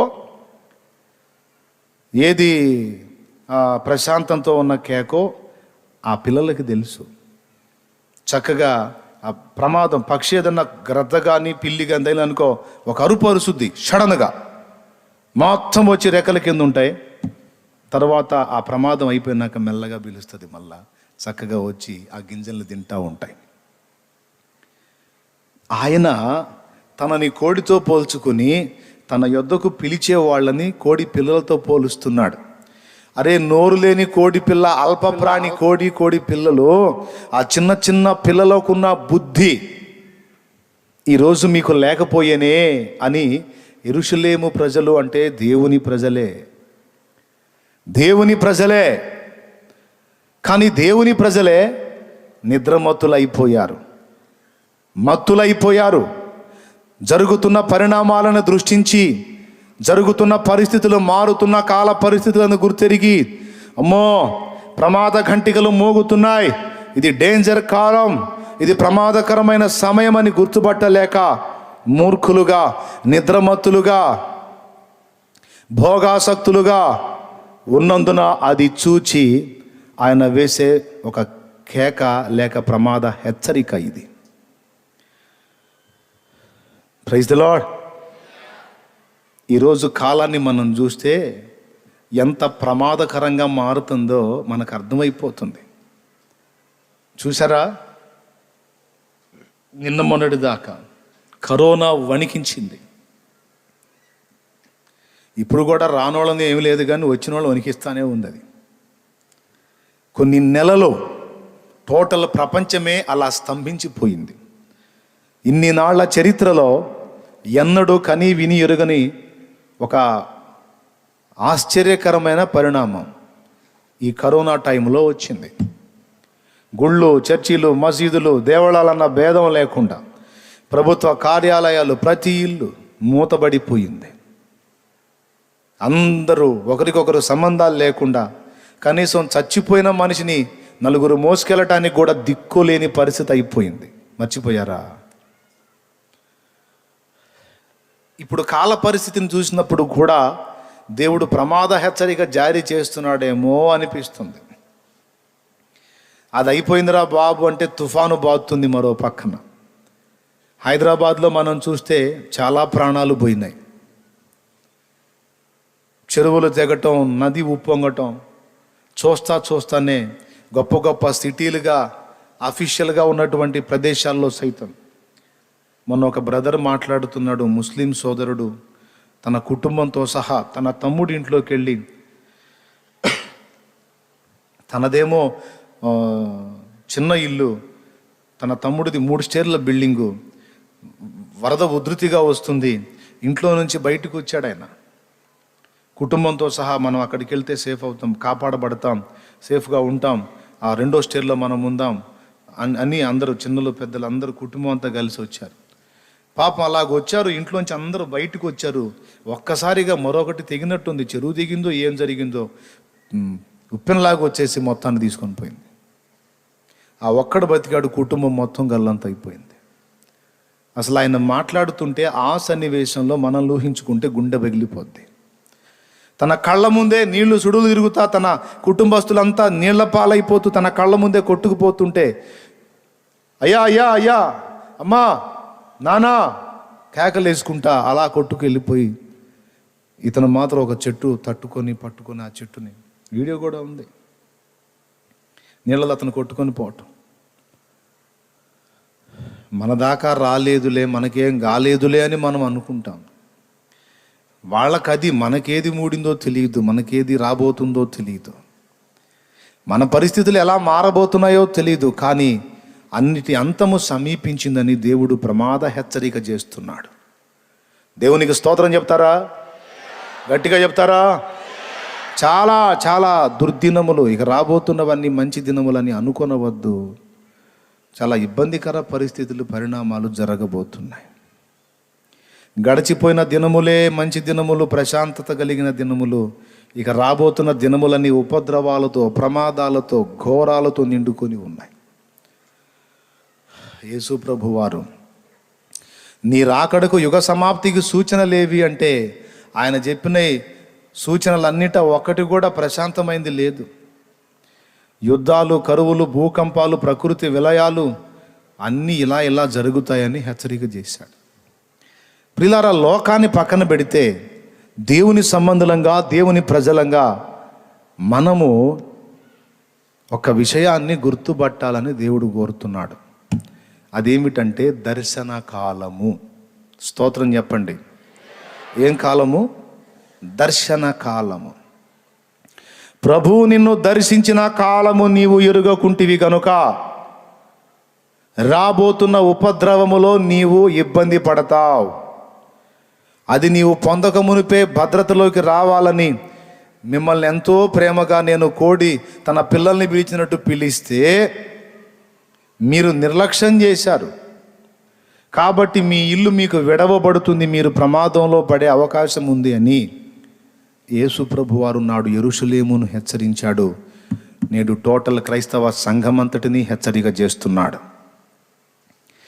రాబోతున్న ఉపద్రవములలో, రాబోతున్న ఇబ్బందికర దినములలో మీ అందరూ కూడా మీ విశ్వాసాన్ని, భక్తిని కాపాడుకొని ఉండునట్లు ప్రపంచం మీదికి రాబోతున్న విలయం ఒకటి ఉంటుంది. నీ మీదకి, కుటుంబం మీదకి వచ్చేటువంటి ప్రమాదాలు కూడా కొన్ని ఉంటాయి. బాగా వినండి. మళ్ళీ చెప్తున్నా, ప్రపంచం అంతటి మీద, ఊరంతటి మీద, దేశం అంతటి మీద వచ్చే విలయాలు వేరు, వ్యక్తిగతంగా ఫ్యామిలీ మీదకి వచ్చే విలయాలు వేరు. ఇప్పుడు హైదరాబాద్లో చాలామందికి వరద వచ్చింది, కానీ ఒక కుటుంబానికి స్పెషల్గా ఎఫెక్ట్ చేసింది చూడండి. టోటల్ హైదరాబాదుకి విలయం రావటం వేరు, ఒక కుటుంబం మీదకి ప్రత్యేకంగా రావటం వేరు.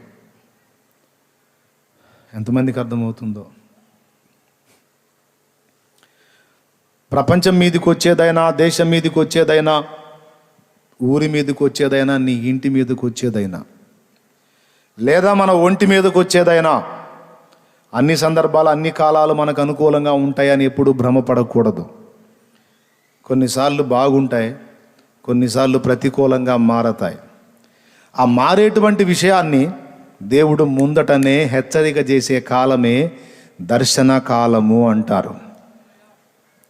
దేవుడు ముందే నీకు గ్రహింపు కలిగిస్తాడు, ముందే నీకు ప్రమాద హెచ్చరిక జారీ చేస్తాడు. ముందటనే నిన్ను జాగ్రత్త చేయాలని, సిద్ధపరచాలని దేవుడు ఆశ కలిగి ఉంటాడు. ఆయన మంచి ఇన్ఫార్మర్. దేవుడు మంచి సమాచారకుడు, నమ్మకమైన సమాచారకుడు. అర్థమైందా? కాలేదా? ఎంతమందికి అర్థమైంది? నా కుటుంబం మీదకి ఒకసారి రాబోయిన ప్రమాదాన్ని ముందటనే చూపించాడు దేవుడు. దాని విషయమే ప్రార్థన చేయి, నేను తప్పిస్తాను. ఒక దర్శనం ఇచ్చాడు. ఆ దర్శనంలో స్పష్టంగా దేవుడు బయలుపరిచాడు. పడగెత్తిన సర్పము పెద్ద కన్నులతో నా ఫ్యామిలీ వైపు చూస్తుంది, కుటుంబంలో ఒక సభ్యుని వైపు చూస్తూ ఉంది. అది పడగెత్తుంది, దాని కన్నులు పెద్ద పెద్దవి కనబడుతున్నాయి, దాని దృష్టి ఒక సభ్యుని మీద కనపడుతుంది. ఇంచుమించు 2:30 ఆ టైంలో మధ్యరాత్రి. తటాలను లేచి ఫ్యామిలీ మొత్తాన్ని చూశాను, అందరూ నిద్రపోతూ ఉన్నారు. లేండి తొందరగా లేండి, ప్రార్థన చేద్దాం, శోధన కనపడింది అన్నాను. ఏమి శోధన ఏమిటి అని అనకుండా మొత్తం లేచి మోకాళ్ళు లేచారు.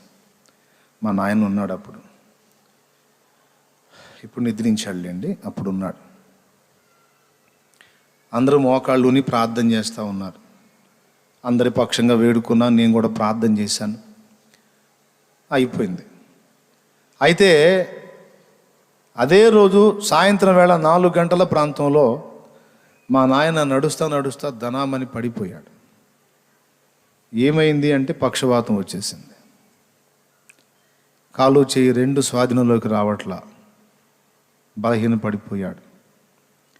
అయితే ముందే ప్రార్థన చేశాం కదా, దేవా ఎవరికి ఏ ప్రమాదం ఉందో, ఎవరికి ఏ ఆపద రాబోతుందో.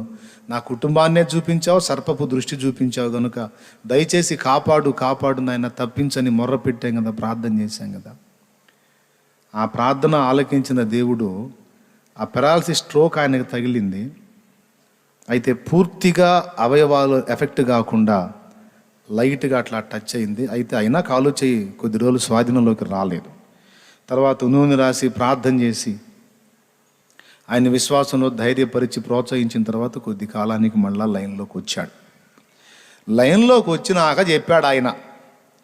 ఏం చెప్పాడంటే, ఆ రోజు దర్శనం వచ్చినప్పుడు అందరూ లేచి మోకాళ్ళు వేసి ప్రార్థన చేయండి అంటే అందరూ ప్రార్థన చేశారు. మా నాన్న మాత్రం సణుక్కున్నాడట. ఈడొకడు తయారయ్యాడు, ఈడి భక్తి సల్లంగుండా, నిద్ర లేదు, ఆహారం లేదు, 11 దాకేమో జనాన్ని కూర్చోబెట్టి ప్రార్థన అంటాడు. ఆ జామున పండుకుంటే నేను మళ్ళీ 2:30కి లేపి శోధన కనపడింది అంటాడు. ఈడి శోధన వీడు. ఇక నిద్రపోయే పని లేదా ఏంటి? మరి నిద్రలో లేపితే ఎవరికైనా చిరాగ్గా. అందులో మా నాన్న బాగా నిద్రాసక్తి కలిగిన వాడు. ఏ కొంచెం అవకాశం ఉన్నా హాయిగా విశ్రాంతి పొందే మనిషి ఆయన, ప్రశాంత జీవి.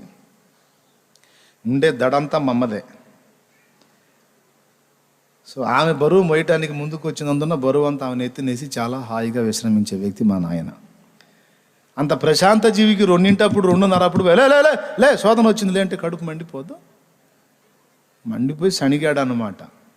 అందుకే ఎవరికి రాబోతుందో ఆయనకి తెలియదు, ఆయనకే రాబోతుంది, కీడు ఆయనకే రాబోతుంది.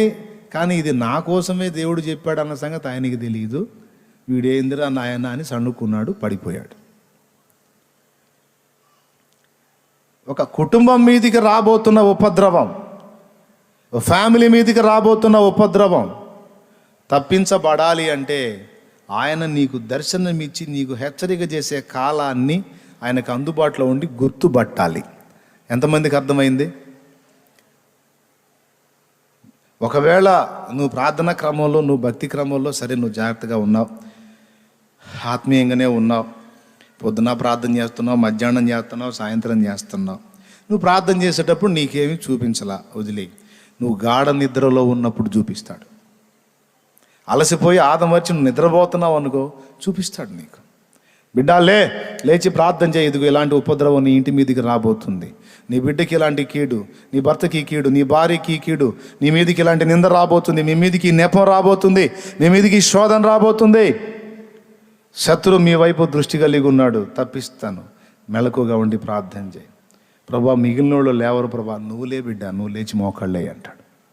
సియోను కుమారి ప్రాకారమా లే లే, నీ కళ్ళ కన్నీరు ధారాపాతంగా కారనిమ్ము. రేయి మొదటి జామున లేచి నీ హృదయమును కుమ్మరించు ప్రభు సన్నిధిలో. దేవునికి స్తోత్రం కలుగును గాక. మిగిలిన వాళ్ళు వదిలేసే, నువ్వన్నా మెలకు కలిగి ప్రార్థన చేయి. రాబోతుంది ఉపద్రవం, నేను తప్పిస్తానని దేవుడు హెచ్చరిక చేస్తాడు. దేవుడు దర్శించే దర్శన కాలాన్ని గుర్తుపట్టి ఇచ్చిన దర్శనాన్ని క్యాచ్ చేసి, ఒకవేళ అర్థం కాకపోతే మళ్ళీ మోకాళ్ళుని దాని విషయమై క్లారిటీ దేవుని దగ్గర తీసుకొని దాన్ని గూర్చి విజ్ఞాపన చేయాలి. లోపాలుంటే దిద్దుకోవాలి, చెప్తాడు. పొరపాట్లుంటే సరి చేసుకోవాలి. ఇదిగో ఈ కారణాన్ని బట్టి ఇది రాబోతుంది, జాగ్రత్త అని దేవుని పిల్లలకు ఆయన ఏదైనా బయలుపరుస్తాడు. ఆ దర్శించిన కాలం గుర్తుపట్టి జాగ్రత్త పడితే రాబోతున్న ఉపద్రవాల్లో తప్పించబడతాం. నిర్లక్ష్యం చేస్తే ఆ ప్రమాదాన్ని ఫేస్ చేస్తాం. అర్థమైందా? అయితే వాళ్ళు వినలేదుగా, వాళ్ళు జాగ్రత్త పడలేదుగా, వాళ్ళు అలాగే మూర్ఖంగా ఉన్నారుగా, అందుకు ఏడ్చాడు. ఇంకొక రోజు లేదు, ఆ రోజే ఆఖరి రోజు ఇక వాళ్ళకి సువార్తకి ద్వారాలు ముయ్యబడుతున్నాయి. ఈ నీ దినం అన్నాడు, ఆ రోజే ఆఖరి రోజు అన్నమాట. ఇంకొకటి కూడా చెప్తున్నా, గుర్తుపెట్టుకోండి. ఒకసారి స్వప్న దర్శనమో లేక దర్శనమో నీకు దేవుడు ఇచ్చినప్పుడు నీకు అర్థం కాకపోతే అవసరమైతే ఆయన ప్రేమతో మళ్ళా రెట్టిస్తాడు. లేకపోతే ఏదో ఒక వ్యక్తి ద్వారానో నీకు ఇన్ఫర్మేషన్ వచ్చేటట్టు చేస్తాడు. దాన్ని గుర్తుపట్టాలి, వివేచనతో గుర్తుపట్టి మోకాళ్ళేసి ఆ ఉపద్రవం నుండి కాపాడబడినట్లు ముందు దేవుని కిందికి వెళ్ళిపోవాలి. అర్థమైతే ఒక స్తోత్రం చెప్పు. ఇంట్లో ఉన్న అందరికీ చూపించకపోవచ్చు.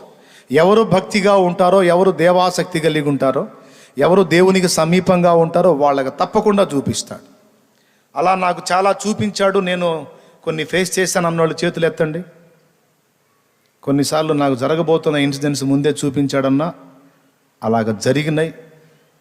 నేను ప్రార్థన చేసి తప్పించుకున్నాను అన్నోళ్ళు, ప్రార్థన చేయకుండా బుక్ అయ్యాను అన్నోళ్ళు కూడా చాలామంది చేతులు ఎత్తారు. అది ఆ వివేచన జ్ఞానం మనకు ఉండాలి. మనం పట్టించుకోలేదనుకో ఆయన దుఃఖపడతాడు. అయ్యో బిడ్డ, రాబోతున్న ఉపద్రవాన్ని నీకు ముందే చెప్పాను, నీవు సిద్ధపడట్లేదు, నువ్వు జాగ్రత్త పడట్లేదు, ప్రమాదం నీ కిటికీ ఎక్కబోతుంది, నీ దర్వాజా ఎక్కబోతుంది, జాగ్రత్త అని వార్నింగ్ రిలీజ్ చేస్తాడు. పట్టించుకోకపోతే ఆయన బాధపడతాడు. ఎందుకంటే తర్వాత ఆయన బిడ్డవి నువ్వు ఎఫెక్ట్ అవుతావు కదా. హల్లెలూయా, హల్లెలూయా. దాన్ని మనం గుర్తుపట్టి జాగ్రత్త పడాలి. ప్రభు దుఃఖపడ్డ ఘట్టం ఇది.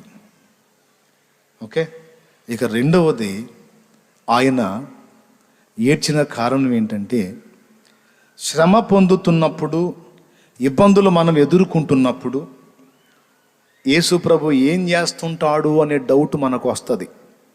నేను ఇన్ని బాధలు పడుతున్నా కదా, ఇంత శోధన అనుభవిస్తున్నా కదా, ఇన్ని కష్టాలు పడుతున్నా కదా, అన్నీ కోల్పోయి అందరినీ నష్టపోయి నేను ఇంత శాపాన్ని అనుభవిస్తున్నా కదా, ఇంత కీడు మోస్తున్నా కదా, మనుషులంటే తీసే జాలి పడట్లా, దేవుడి కన్నా కనికరం ఉందా? ఆయనన్నా నా మీద జాలి పడతాడా? అసలు ఆయన నన్ను గురించి ఏమనుకుంటున్నాడు అని కొంతమంది భక్తిపరులైనటువంటి విశ్వాసులకి డౌటు. స్తోత్రం చెప్పండి. ఎవరికి డౌటు? భక్తిపరులైన విశ్వాసులకు ధర్మ సందేహం. నేను ఇన్ని బాధలు అనుభవిస్తున్నానే, ఆయన ఏం చేస్తున్నాడని. వాక్యం చెబుతుంది, మార్తా మరియల సహోదరుడైన లాజరు చనిపోయాడు. చనిపోయిన లాజర్ని బతికించడానికి వచ్చాడని యేసయ్యకు తెలియదా? బతికిస్తానికే వచ్చాడనేది యేసయ్యకు తెలియదా? ఆయన ఎందుకు వచ్చాడు? చచ్చిపోయిన చూసిపోవటానికి వచ్చాడా, బతికియడానికి వచ్చాడా? అందరు చెప్పండి, పెద్దగా చెప్పండి. బతికించడానికి వచ్చినప్పుడు ఏమనాలా? ఇచ్చిదాన్ని ఏడుస్తా, పాపా ఎక్కడున్నాడు చెప్పు పా, నేను ఆయన లేపడానికి వచ్చాను పా అన్నాడా? అన్నాడా? వచ్చింది అందుకే, కానీ అనలా. వాళ్ళిద్దరు ఏడుస్తుంటే వాళ్ళ వైపు చూసి ఆయన కూడా ఏడ్చాడు. యేసు కన్నీళ్లు విడిచెను అని ఉంటుంది చూడండి యోహాను సువార్తలో. యోహాను సువార్త 11వ అధ్యాయం. టైం అయిపోతుంది, త్వరగా చూడండి. 33 నుంచి చదువమ్మా. ఆమె ఏడ్చుటయు ఆమెతో కూడా వచ్చిన యూదులు ఏడ్చుటయు యేసు చూచి కలవరపడి ఆత్మలో మూలుగుచు అతన్ని ఎక్కడి నుంచి తిరని అడుగగా, వారు ప్రభువా వచ్చి చూడమని ఆయనతో చెప్పిరి. యేసు కన్నీళ్లు విడిచెను. అదుగో యేసు కన్నీళ్లు విడిచెను, ఫుల్ స్టాప్ ఉంది అక్కడ, కామా లేదు. యేసు కన్నీళ్లు విడిచెను. ఆమె ఏడ్చుటయో, ఆమెతో ఉన్న యూదులు ఏడ్చుటయో చూసి ఆయన కూడా ఏడ్చాడట. బాగా గుర్తుపట్టండి ఈ మాట. దేవుడు యేసు ప్రభు ఏడ్చాడు. ఎవరిని చూసి ఏడ్చాడు? ఏడ్చేవారిని చూసి. కొంతమందిని నేను చూసా, విచిత్రమైన వ్యక్తుల్ని. వాళ్ళు ఏడుతుంటే ఈయన నవ్వుతుంటాడు. వాళ్ళు ఆ బాధలు వాళ్ళు చెప్పి ఏడుస్తుంటే ఏం కలరుగా ఏం కలరుగా ఏమైద్ది అంటుంటాడు. తన్న బుద్ధి అయింది నాకు అట్టంటువంటి చూస్తే. అదేం ఓదార్చడం అసలు నాకు అర్థం కాదు. వాళ్ళ బాధ ఏదో వాళ్ళు చెప్పి ఏడుస్తున్నారు అనుకో, ఈ ఎకిల్లో నవ్వుతా ఏలాగా ఏం అంటుంటాడు. వాక్యం చెప్పింది, నవ్వు వారితో నవ్వుడు, ఏడ్చు వారితో ఏడవండి, అప్పుడు ఓదార్పు కలిగిద్ది. ఏడ్చే వాళ్ళ ముందు నవ్వామనుకో చిరాకు పుట్టిద్ది వాళ్ళకి. ఏడ్చే వారితో మనం కూడా వాళ్ళ బాధను రిసీవ్ చేసుకొని కన్నీరు విడిచినప్పుడు ఆదరణ కలిగిద్ది, ఓదార్పు కలిగిద్ది. అర్థమైందా? ఇది తెలియదు కొంతమందికి. యేసయ్యకి తెలుసు. నానా రకాల బాధల్లో, కష్టాలలో, శ్రమల్లో, సమస్యల్లో నలిగిపోతూ నువ్వు కూర్చొని ఏకాంతంగా యేసయ్యా, యేసయ్యా, యేసయ్యా, నా పరిస్థితి చూస్తున్నావా? నేను పడుతున్న బాధ చూస్తున్నావా? నేను పొందుతున్న అవమానం చూస్తున్నావా? నేను కలిగి ఉన్న ఆకలి చూస్తున్నావా? నా పరిస్థితి గమనిస్తున్నావా అయ్యా అని బోరున నువ్వు ఆయన సముఖంలో పడి ఏడుస్తూ ఉంటే ఆయన నిన్ను చూస్తా నవ్వుతా కూర్చోడు. ఆయన కూడా దుఃఖపడతాడు, ఖచ్చితంగా దుఃఖపడతాడు. ఎందుకంటే ఆయన గుట్ట చెట్టు పుట్ట రాయి రప్ప కాదు, మనసున్న దేవుడు. నీకన్నా నాకన్నా జాలి, దయ, కనికరం, ప్రేమ కోట్ల రెట్లు ఎక్కువ ఉన్నవాడు ఆయన. ఆయన ఫీల్ అవ్వడా? మరి ఫీల్ అయ్యేవాడు అసలు ఎందుకు అట్ట అనుమతిస్తున్నాడు అంటే నీ మంచి కోసమే అంటాడు. ఒక చిన్న ఉదాహరణ చెప్పనా? అబ్బాయికి జ్వరం వచ్చింది, డాక్టర్ ఏమో ఇంజక్షన్ రాశాడు. ఇప్పుడు ఇంజక్షన్ చేయించడానికి ఆడిని ఎత్తుకొని తీసుకెళ్తాడు. ఎవరు? తల్లో తండ్రి. ఒక్కొక్క తండ్రి ఉంటాడు, ఆ కొడుకన్నా కూతురన్నా మహాప్రేమ. వాడికేమో మరి జ్వరం వచ్చింది.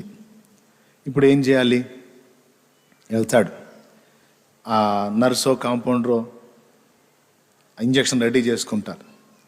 రెడీ చేసి పట్టుకుంటే ఇక ఇతను వాడిని కాళ్ళు చేతులు రెండు అలాగా భుజం మీద వేసుకొని ఇంజక్షన్ చేయటానికి ఆ సూదిని ఆ వ్యక్తి దగ్గర తెస్తుంటే చేయించుకునేవాడు ఏడవటమేమో కానీ ఎత్తుకునేవాడు ఏడుస్తాడు. స్తోత్రం. ఇక నాలాంటి వాడైతే ఎవరికన్నా అప్పచెప్పి పక్కకు పోతాడు. నేను అంతే చేస్తా. నేను ఎత్తుకొని ఎప్పుడు ఇంజక్షన్ చేయించలా పిల్లలకి. నా వల్ల కాదు, సూది గుచ్చేది కూడా చూడలేను. మళ్ళీ నాకు గుచ్చితే నాకేం ఫీలింగ్ లేదు, కానీ ఎదుటి వాళ్ళకి సూది చేస్తున్నప్పుడు మాత్రం నేను చూడలేను. అర్థమైందా? బిడ్డ ఏడుస్తుంటే తండ్రి ఏడుస్తాడు. తీసేయి.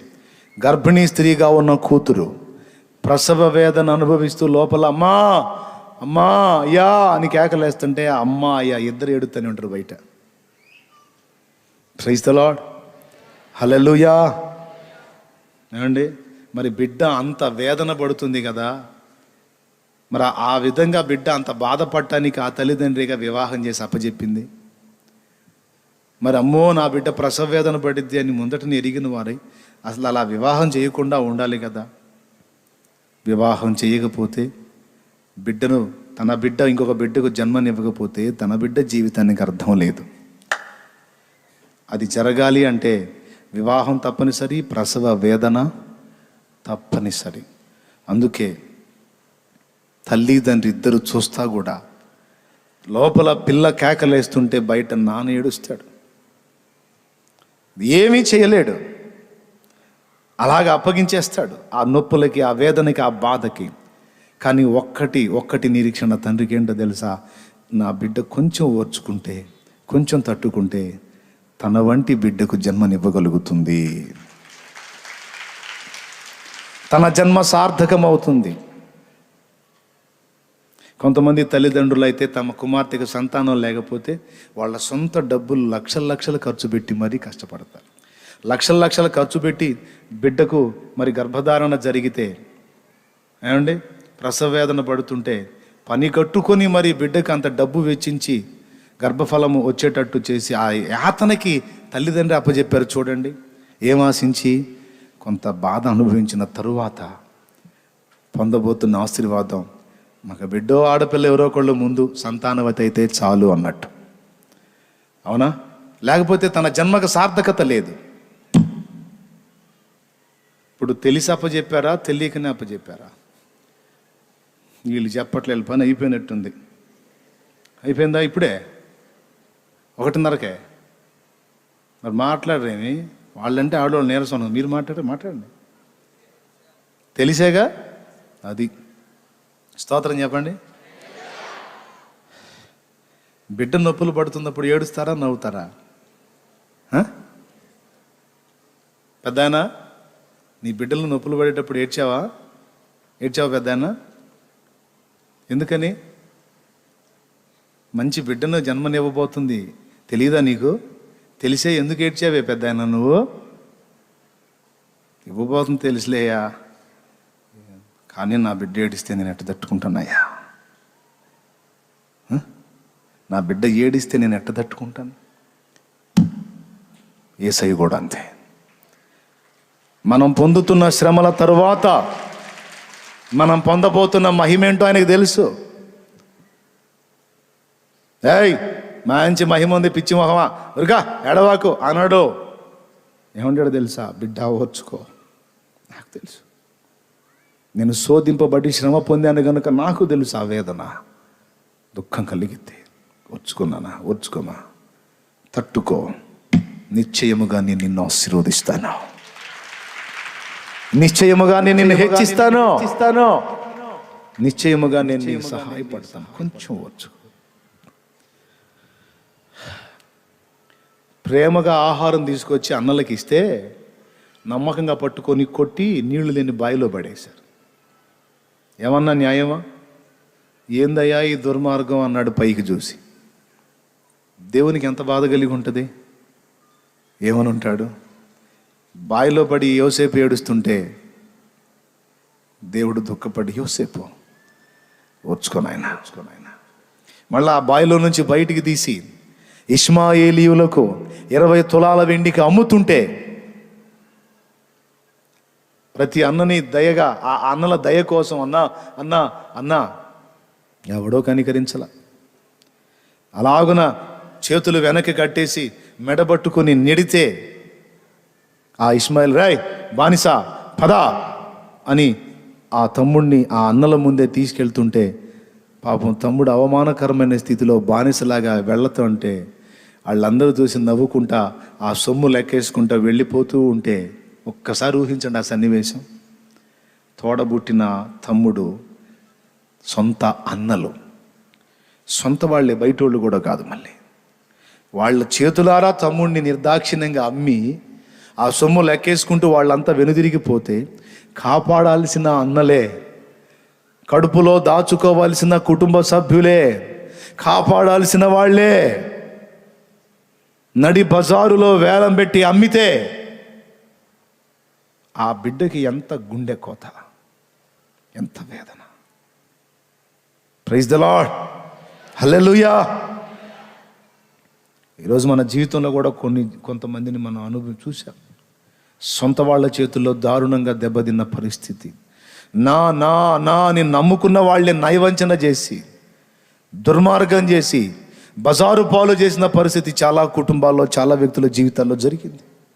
కదిలిస్తే చాలామంది కన్నీరుతో చెబుతారు, నా దగ్గరే జరిగిందన్న, నా వారే నన్ను అట్లా చేశారన్న అని చెప్తారు చాలామంది. కానీ అన్నల వెనక్కి తిరిగి డబ్బులు లెక్కేసుకుంటూ వెళ్ళిపోతూ ఉంటే ఈ తమ్ముడిని ఆ కొన్నవాళ్ళు, రే అదా నడో, చురుగ్గా నడో అని నెట్టుకుంటా తీసుకెళ్తుంటే ఎంత ఏడ్చుంటాడో ఒక్కసారి ఊహించండి యోసేపుని. ఆ ఘట్టం, ఆ సన్నివేశం కరుణామయుడైన దేవుడు చూస్తే ఆయన ఎట్టా ఫీల్ అవుతాడో ఊహించండి ఒక్కసారి. ఆయన నవ్వుతాడా? నో. వెనక్కి పెడరెక్కలు విరిచి కట్టి ముందుకు నేటిపా అని త్రోస్తా ఉంటే ఆకాశం వైపు చూస్తాడు. దేవా, నువ్వు చూస్తున్నావు కదా, నేను వారికి చేసిన దుర్మార్గం ఏమి లేదు, కానీ నాకు జరుగుతున్న అన్యాయం, నాకు జరుగుతున్న ఈ అవమానం నువ్వు చూస్తున్నావు కదా దేవా అని ఆకాశం వైపు తిరిగి కన్నీళ్లు విడిస్తే అక్కడున్న ఆయన కన్నీళ్లు విడవడా? ఆయన దుఃఖపడి ఆయన ఏమంటున్నాడు తెలుసా? నా కుమారుడా యోసేపు, నీవు పైకి చూస్తున్నావు, నేను అక్కడ లేను, నీ పక్కనే ఉన్నాను, నీతో కూడా నేను వస్తున్నాను. హల్లెలూయా, స్తోత్రం. నా బిడ్డ యోసేపు, నేను పైన కాదు నాన్న, నీ పక్కనున్నాను, నీ కన్నీళ్లు నా బుడ్డిలో దాచాను, నేను తీర్పు తీరుస్తాను, నిశ్చయముగా నేను ఆశీర్వదిస్తాను. ఇదంతా నీ మంచికే వచ్చింది, నీ మహిమకే వచ్చింది నాయన. ఓర్చుకో, తట్టుకో, సహించు, భరించు. ఇది నీ మహిమకే వచ్చింది నా కుమారుడా. అక్కడికి వెళ్ళి పోతీఫెరో ఇంట్లో బానిసగా జరి అక్కడ ఆమె దగ్గర చెయ్యని నేరం నెత్తి మీద పడి నిందపాలై, తను చేయలా వాస్తవంగా, కానీ నిందపాలై చెరసాల పాలైతే, ఏమండే ఆడమనిషి అబద్ధం ఆడింది, నన్ను పాడు చేయబోయాడని. ఎరగడు పాపం. చెయ్యమని బలవంత పెడితే తప్పమ్మా నువ్వు తల్లివన్నాడు. అయినా సరే తన మాట విననందుకు కక్ష భూని వీడు నన్ను చేయబట్టుకున్నాడు, బలవంత పెట్టాడని నింద మోపితే మర్యాదగా తీసుకెళ్తారా, కొట్టుకుంటూ తీసుకెళ్తారా? ఊహించండి ఒక్కసారి ఆ సన్నివేశాన్ని.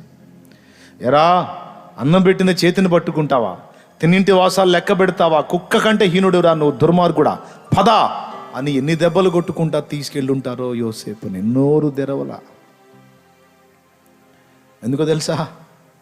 ఇప్పుడు నేను నా పక్షంగా వాదించిన ఒక్కడు కూడా వినడని యోసేపుకు తెలుసు.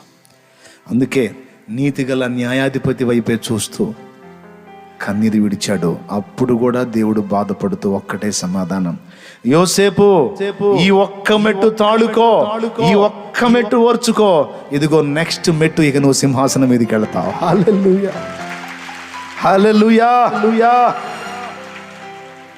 ఈ ఒక్క ఘట్టం తట్టుకోనానా, ఇక నెక్స్ట్ నువ్వు సింహాసనం మీదకి వెళ్ళిపోతావు, నిన్ను ఎక్కిస్తాను. ఈరోజు ఇక్కడున్న నీతో, నాతో, మనతో దేవుడు మాట్లాడుతున్నాడు. ప్రయాసపడి గాలివాన చేత కొట్టబడి ఆదరణ లేక ఉన్నదానా, ప్రయాసపడి గాలివాన చేత కొట్టబడి ఆదరణ లేక ఉన్నదానా, నీలాంజనములతో నేను నిన్ను కట్టుదును, నిమిషమాత్రము విసర్జించి తిని గొప్ప వాత్సల్యముతో నిన్ను సమకూర్చెదను. పర్వతములు తొలగిన, మెట్టలు తత్తరిల్లిన, నా కృప నిన్ను విడిచిపోదో. సమాధాన విషయమైన నా నిబంధన తొలగిపోదో. నీ ఏడుపు చూసి నేను నవ్వుతున్నాను అనుకుంటున్నావా? పట్టించుకోలేదు అనుకుంటున్నావా? పలకరించలేదు అనుకుంటున్నావా? పరామర్శించలేదు అనుకుంటున్నావా? నో, నీ కన్నీళ్లు చూసి ఇదిగో నా కన్నీళ్లు గారుతున్నాయి. నీ దుఃఖం చూసి నాకు దుఃఖము పొంగుతుంది. అయితే ఈ మారు తాళుము, నిశ్చయముగా నేను నీకు సహాయము చేస్తాను. రాజులు నీకు సాగిల పడేటట్లు నేను చేస్తా. వాళ్ళ రాణులు నీకు పాలిచ్చు దాదులుగా నేను చేస్తా. నీకు ముందుగా పోవచ్చు మెట్టగానున్న త్రోవలను సరళము చేస్తా.